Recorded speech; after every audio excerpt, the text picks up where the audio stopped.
გამარჯობათ, მე ვარ ნიკუშა შენგელაია მხატვარი.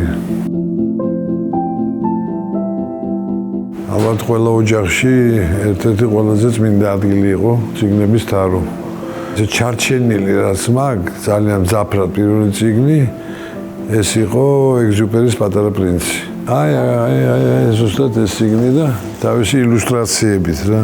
ვეცადე კიდევაც რომ ჩემებური ილუსტრაცია გამეკეთებინა ამის გამომეორებინა უпростоრეთ რა. ახალგაზრდობაში რაღაცა რომანტიზმი გიზიდავს, გიტაცებს, სტენდალმა იმოქმედა ჩემზე ძალიან წითელმა და შავმა. შემდეგ მოდის უფრო ფილოსოფიური ნაწარმოებები ლიტერატურული. როგორც დოსტოევსკი იყო, ტოლსტოი არის, გერმანული ლიტერატურა.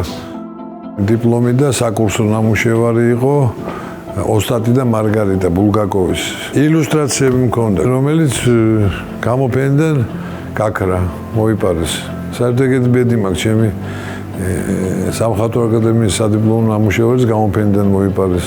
მერთმა შეარგო თავის თუ ესე მოწონთ, მაგრამ შოთა რუსთაველის ოფქოსტყაოსანის არ ვიცი ეს რაღაცა ძალიან დიდი ნაწარმოებია.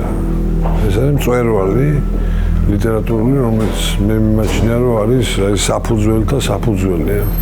საცა გინდა გადაშალეთ. ამაში ძალიან დიდი საიდუმლოები ძდევს.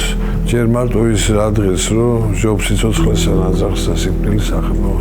ეს მოკლე მაგალითი მოვიყვანე რაღაცის, მაგრამ აი რამდენჯერაც გადავშლი რა მიუბრუნდები. სულ ახალ და ახალ რამეს მოვუგებ.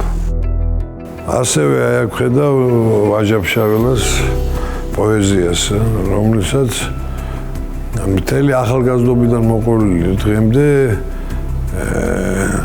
საზრდოობ რა იმ უზარმაზარი ბუნებით. ვაჟა იყო ბუნების შვილი. ლეონარდო და ვინჩის აქ ნათქვამი რომ არიან დიდი ოსტატები, რომლებიც სწავლობენ მათ მასწავლებლებისგან, დიდი ოსტატებისგან, არიან გენიოსები, რომლებიც ბუნებისგან სწავლობენ. აი ვაჟა არის ამის საუკეთესო მაგალითი.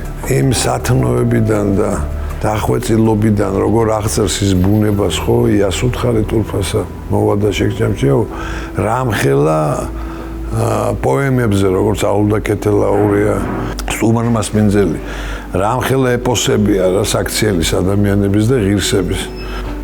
ნუ ეს ამას უნდა ეზიაროს ყველა. უნდა წაიკითხოს და იპოვის თავის თავში, თავის ვაჟას. ყველა მწერალი თავის სამყაროში თვითონ შეიყვანს კითხავს. არის გამოთქვა ხელნაწერები არ იკარგება. ვერა, იმიტომ რომ ამხელა განცდა აჭადებული, ამხელა ისტორია აქვს, ამას წიგნს ვერ შეცვლის ვერაფერი.